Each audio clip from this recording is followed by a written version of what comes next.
welcome to the QLA Voice, More Than a Podcast. We have a very interesting podcast coming up for you today titled El Clasico, 5 Things Barcelona Can Learn from Their Rivals. And we'll be discussing the wage bill, transfer strategy in terms of signings, transfer strategy in terms of sales, youth loan policy, and mentality. So stay tuned, it promises to be very, very exciting. Now, last year, Barcelona would have boasted about their 990 million euro revenue. But when you look at the figures, you see that 973 million of it goes back into expenditure, leaving a very minuscule operating profit of 17 million. Now, this is nothing to boast over because, yes, your revenue is high, but then your expenditure is almost equally as high. So it comes like, okay, I'm making all this money for nothing. So Barcelona needs to restructure their wage bill, first and foremost. We need to rule with an iron fist and have players understand that you cannot earn more than you make for the club. And this is what Florentino Perez does at Real Madrid. He embodies the belief that no player is indispensable at Real Madrid. It doesn't matter who you are. If your demands do not fit within the club's wage limit and you are not willing to accept what the club is offering, you will be shown the door. And he did this for the likes of Ozil, Di Maria, and of recently even Cristiano Ronaldo. He knows that there are plenty of players out there that wants the opportunity to also play for Real Madrid. So you will be easily replaced by one of them. And this is the mentality or the philosophy that Barcelona needs to adapt.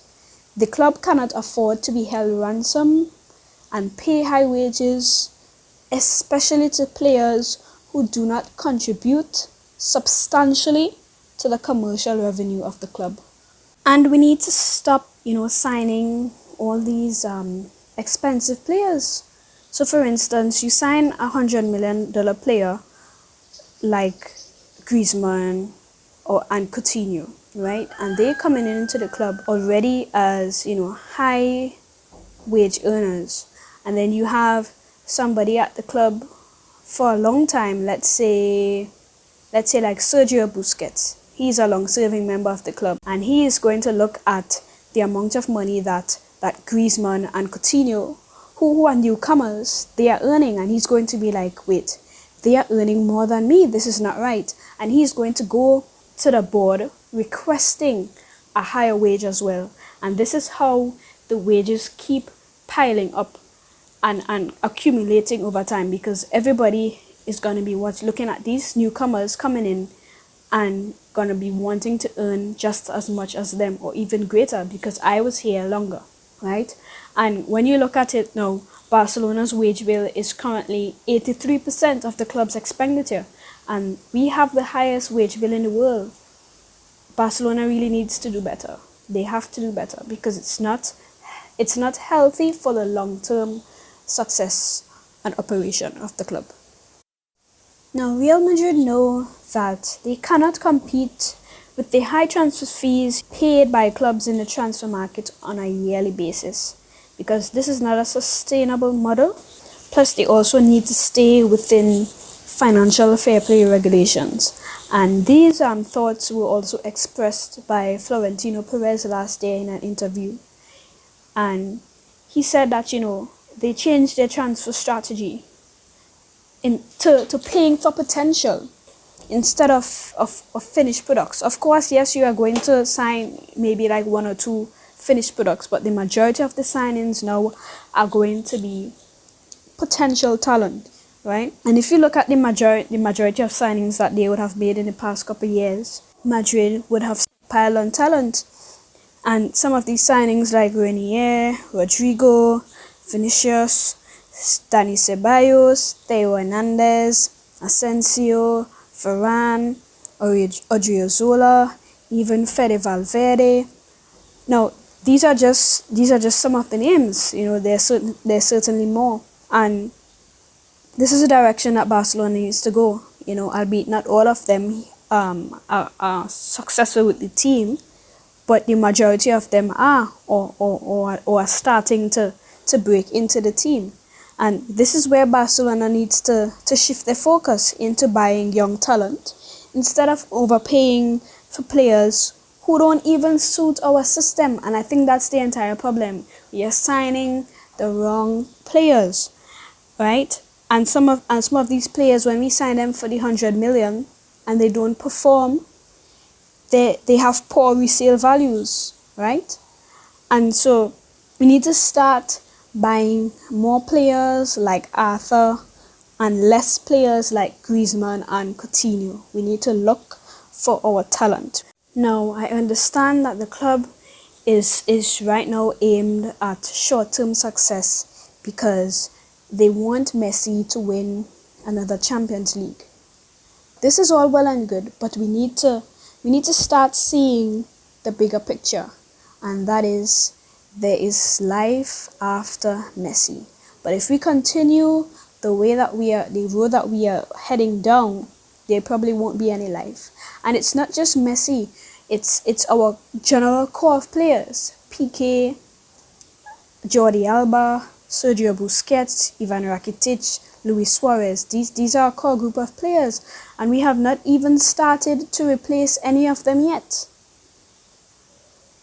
And that is very frightening, because all these players are over 30 now, and we have no replacements for any of them, right? Our policy now needs to shift. We need to sign or use what we already have in the academy and develop them into forming a great team for the future to be able to win and challenge on all fronts. Barcelona cannot spend huge amounts of money to assemble a team every year. This is not sustainable, right? We need to start investing in our future. Another thing that I admire Real Madrid for is their youth loan policy. Now, Barcelona has to decide from early who possesses the ability to make the first team. And the reality is that we are not going to have spaces for all of them to get sufficient game time. So we need to start thinking about sending them on loan.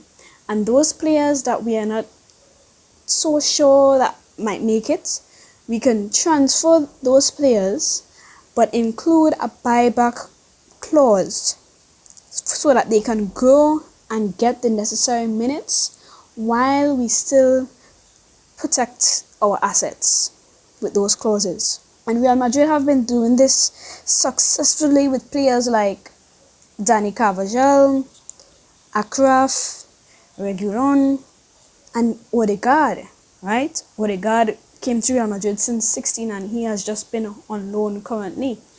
And I think sometimes with Barcelona is that we tend to keep our youngsters on the team for too long without providing them with the necessary minutes, and as a result their development stagnates and we lose them for what I call peanuts. Example, Munir, he left on a free, or I think it was like 2 million. I think it was 2 million. Denis Suarez, another player that left. Rafinha, Thiago. We had Thiago there. Thiago was a natural heir to Xavi. And what did we do? We weren't giving him sufficient minutes. And then there was a clause in his contract that said if he did not get a certain amount of minutes, then his clause would have dropped from 90 million to 25, right? And the clause was triggered and he left. And then I think other times too, I don't think that we value our assets enough. For example, Cucurella, right? We include cheap buy options for the other team, right? Cucurella's clause is 6 million. That's peanuts. That is peanuts. Any club could pay that, right? And Barcelona have an emerging midfielder now, Ricky Puig, that we cannot afford to mess up, and it is not clear that he's gonna get enough minutes next season. So my opinion, my suggestion would be to send him on a dry loan and reevaluate his situation after that loan and see if he can get minutes for the next season. And you have to reevaluate his situation on a seasonal basis because this is a player that we need to develop properly. And just having him on the team and not giving him minutes is not going to work. So sending him on loan to a La Liga club to get sufficient minutes, I think is the best option for the player right now. Transfer strategy in terms of player sales.